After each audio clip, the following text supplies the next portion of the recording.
Hi, it's Karen. You probably think it's strange that I am giving you another message on the same day, but I've been prolific. This is a message of hope. So, um, what, uh, what I'm going to be talking about is hope and how we get hope, and um, about what has stopped our hope. So, there are a lot of things going on today. Coronavirus without a vaccine or a course of treatment that consistently cures, economic hardships and possible collapse, meaning that many of us are without our daily needs: food, water, housing, medicines, and services, without knowing when they will return. Businesses have had to close due to no trade since they cannot accommodate social distancing. People are dying without loved ones present, as the contagion rates are too high for visitors. Black Americans have been murdered by policemen, resulting in race riots with violence. We are alone, broke, and feeling that the world is out of control, that our world is out of control. You may even feel out of control yourself. Now take a breath. Breathe in, breathe out. The happenings today are overwhelming for any of us alone. We feel powerless to change anything, powerless to make the world better. You and I, though, are exactly what the world needs. You and I are able to show compassion, love, empathy, and hope to each other. We are the ones who will reach out to each other and offer whatever we have: a listening ear, a virtual hug, a word of encouragement, sharing what we have, and building community through compassion and love. There is an old story called Stone Soup. Wikipedia says it's of Hungarian origins, but it's been adapted to many cultures. But in Stone Soup, a hungry stranger enters a town and asks the villagers to join him in a meal. The stranger says he has a delicious stone that will make a soup tasty and abundant for all. So the villagers gather around. They want to see how this stone is going to make soup. The stranger stirs or takes out his stone, and he says, "If only I had a large pot, then I can make the soup." So a villager provides a large pot. Others provide firewood for the fire, and someone even goes and gets water to put in the pot. As the villagers look on, wondering how that stone is going to make a delicious soup, the stranger tells them, "Oh, this soup is so delicious. You just won't believe how good it is." Oh, alas, it would be improved by a carrot or two.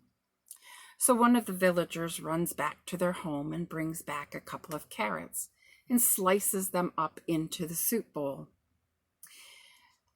Then the stranger stirs up what's in the big pot, and he sniffs at the pot and he says, "Oh, yes, what a great soup this will be. If only there was an onion to add."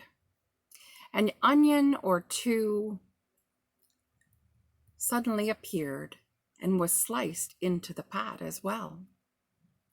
The stranger continues his murmurings about how the soup can be improved, and the villagers continue to add to this pot until the soup has all the ingredients to make a flavorful and hearty soup, enough for the whole village.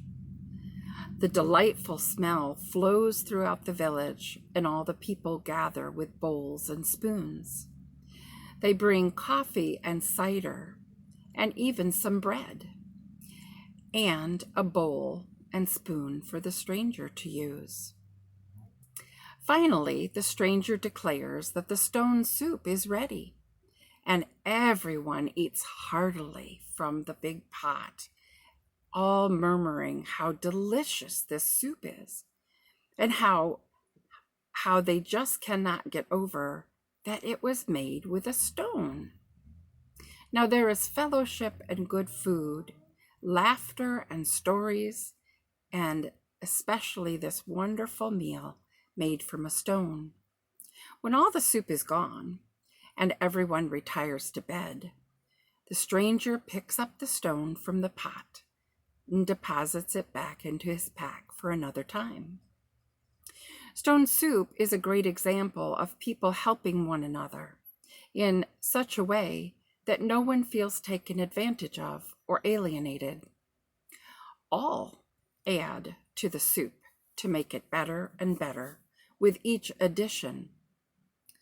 They also open the meal to everyone, villagers and stranger alike. Thus, in the end, all feel physically nourished, emotionally fed, and spiritually uplifted. So much from a stone, just a stone. But we are not all rural farming villagers. How does this story relate to you and me? We are in the same boat, though, the same situation. Everything that's happening in our world today is happening to you and me. No doubt about it. So maybe you're asking, so what do we do? How do we help each other? Make stone soup. Everyone is hurting and scared. Some terrified. Breathe in. Breathe out. Now look around you. In the physical space around you, you may see the faces of your loved ones, the ones with you and the ones in different locations. There is love. Look around outside your home. What do you see? Neighbors, friends, and even strangers who know how you feel, who will listen to you and understand how you are feeling in this situation, and even add a garnish to your stone soup.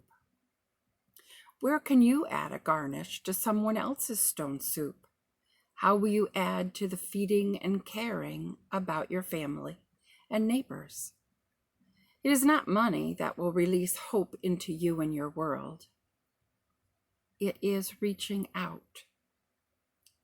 Hope feels in short supply right now because darkness has descended. So many troubles have come upon not only our nation, but our world. Where is the light? Where do we look to find that hope? We look around and see our family, friends, and neighbors, and we make stone soup. There is hope. Even if it doesn't look like it, there is hope. Reach out. Let others reach out to you and bring that hope back into your life. Thank you.